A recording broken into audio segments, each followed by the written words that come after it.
ओम शांति। 6 तारीख के बाबा के साकार महावाक्य हैं।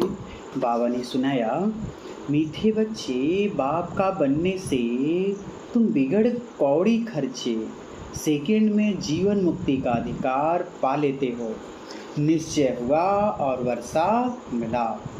प्रश्न है, सुरूढ़ बुद्धि समझदार बच्चों का कर्तव्य कौन सा है? उत्तर है, सच्ची यात्रा करना और कराना। यही सुरूढ़ बुद्धि बच्चों का कर्तव्य है।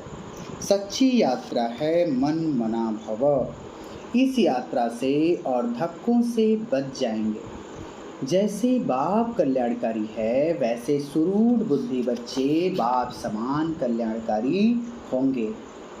अगला प्रश्न है, बाप तुम बच्चों को कौन सी बात कहते हैं जो तुम सबके कान में सुनाते रहो? उत्तर है, बाबा कहे, बच्चे तुम मुझे याद करो। किसी देहधारी को याद नहीं करना। देहधारी को याद करेंगे तो देह अभिमानी बन पड़ेंगे।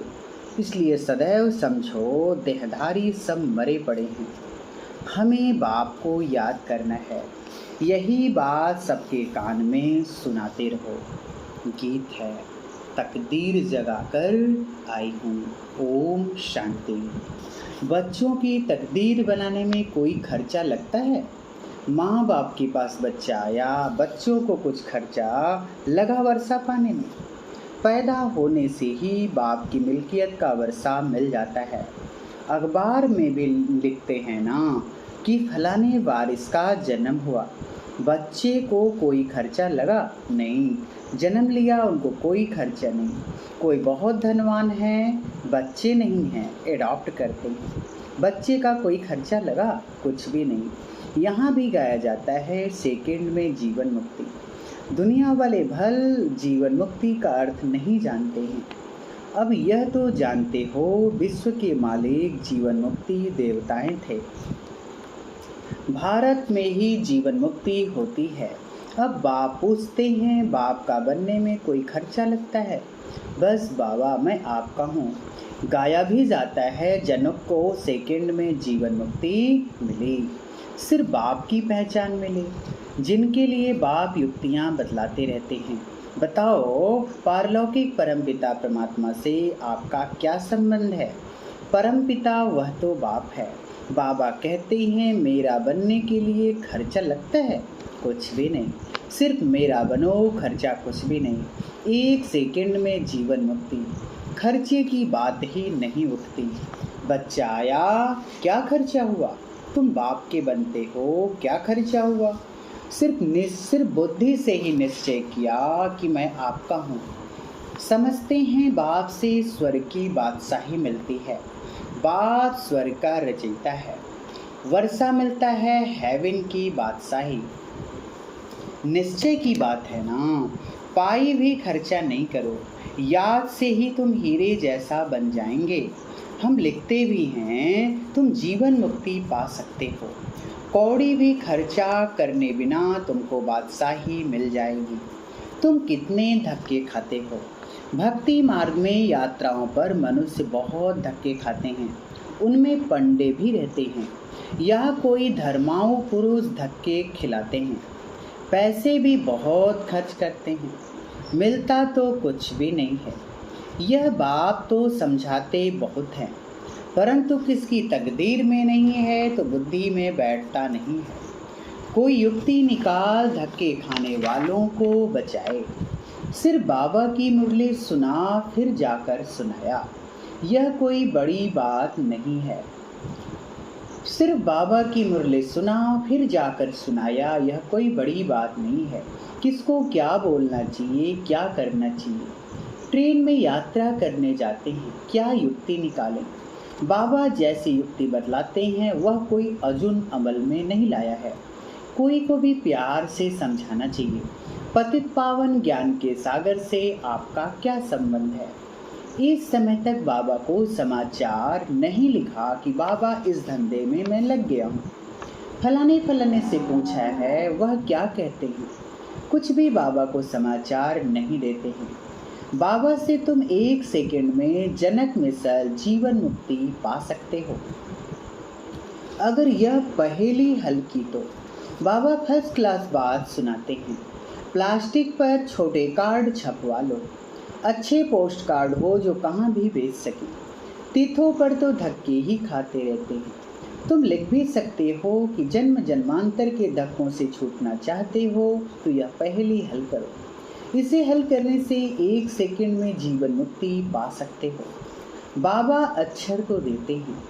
कोई बुद्धिमान बच्चा हो जो ठीक रीति लिख कर आवे और अच्छा छपा कर भेजे। बड़े शहरों में काम झट हो सकता है। बहुत सुंदर प्लास्टिक के कार्ड हो, उसमें त्रिमूर्ति का ठप्पा लगावे न लगावे। बाबा युक्तियाँ बहुत अच्छी बताते हैं। जनक को सेकंड में जीवन मुक्ति मिली। यह सिर्फ गाते रहते हैं, कोई को पता नहीं है। भल अष्टावक्र गीता में है, परंतु उनसे कोई समझ नहीं सकते। दंत कथाएं हैं, तुम प्रैक्टिकल में समझाने बैठे हो और किसी के समझ है नहीं।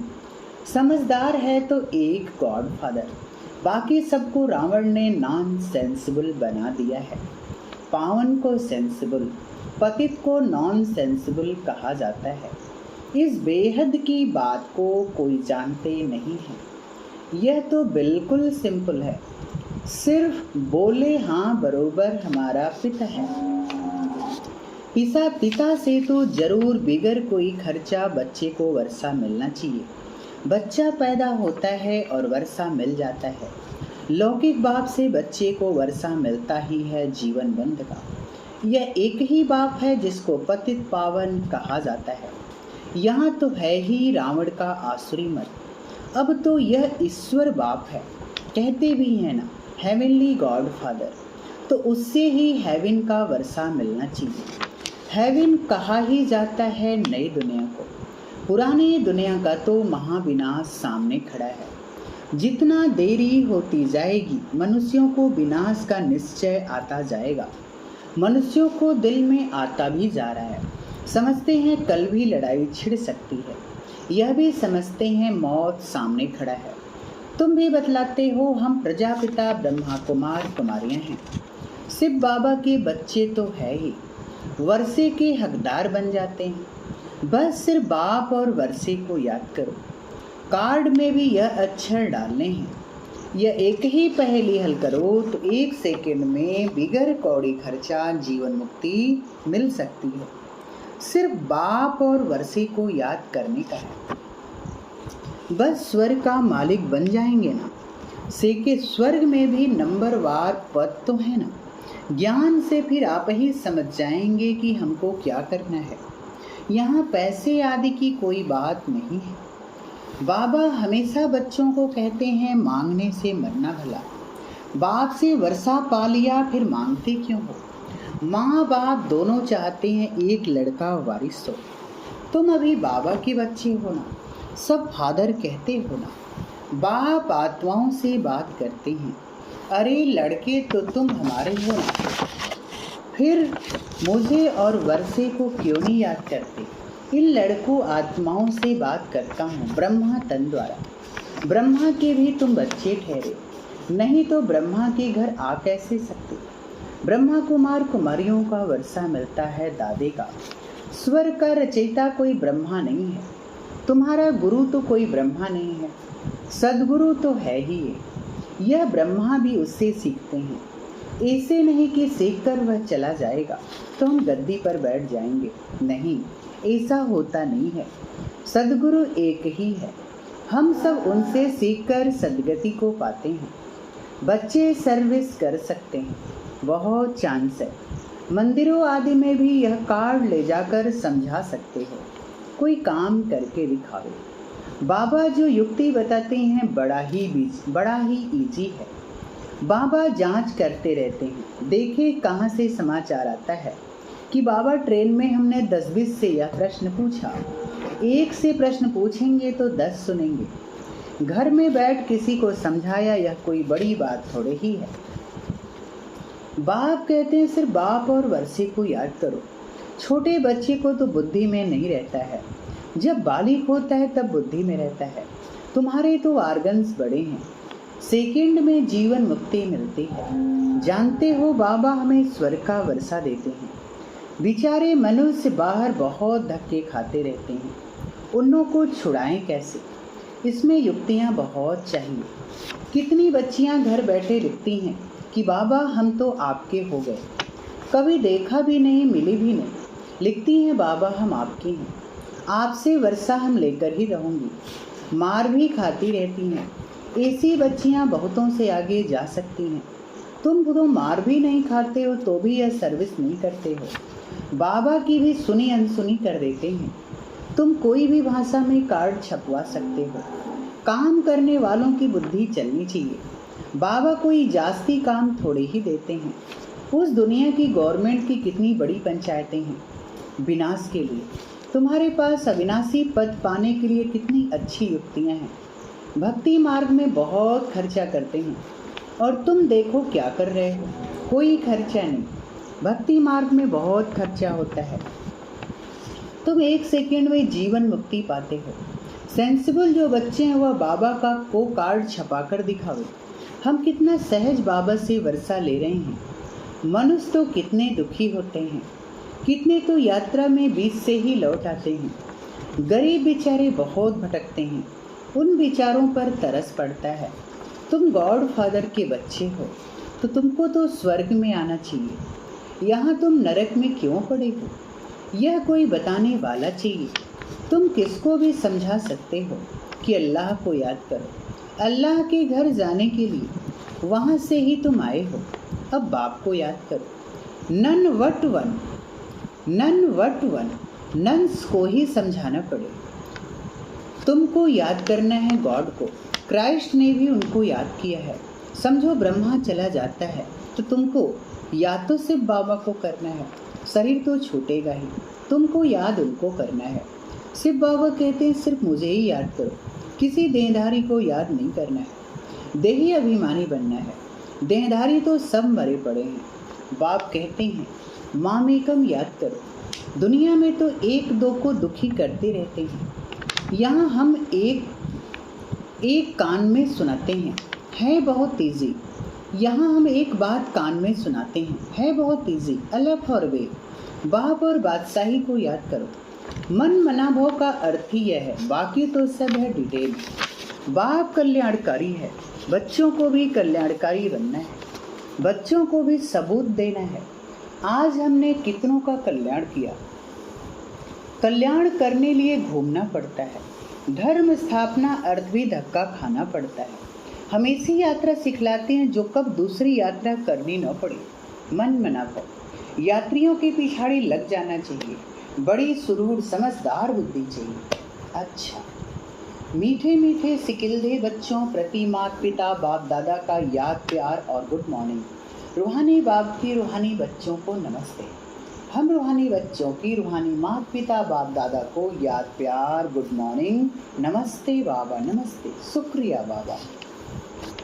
धारणा के लिए मुख्य सार, पहली पॉइंट, हीरे जैसा बनने का साधन बाप की याद है। हीरे जैसा बनने का साधन बाप की याद है।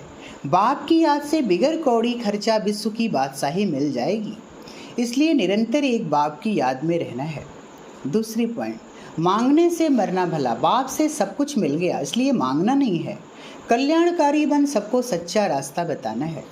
वरदान दे रहे हैं बाबा, सर्व खजानों को कार्य में लगाकर बढ़ाने वाले योगी सो प्रयोगी आत्मा भव। स्पष्टीकरण है, बाप दादा ने बच्चों को सर्व खजाने प्रयोग के लिए दिए हैं। जो जितना प्रयोगी बनते हैं, प्रयोगी की निशानी है प्रगति।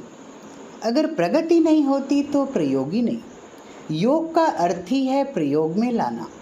तो तन मन धन या वस्तु जो भी बाप द्वारा मिली हुई अमानत है, उसे अलबेलेपन के कारण व्यर्थ नहीं गंवाना, बल्कि उसे कार्य में लगाकर 1 से 10 गुना बढ़ाना, कम खर्च वाला नसीन बनना। यही योगी सो प्रयोगी आत्मा की निशानी है। स्लोगन है, विकर्मों और विकारों का त्याग करना ही सच्चा त्याग है। विकर्मों और विकारों का त्याग करना ही सच्चा त्याग है। अच्छा, ओम शांति।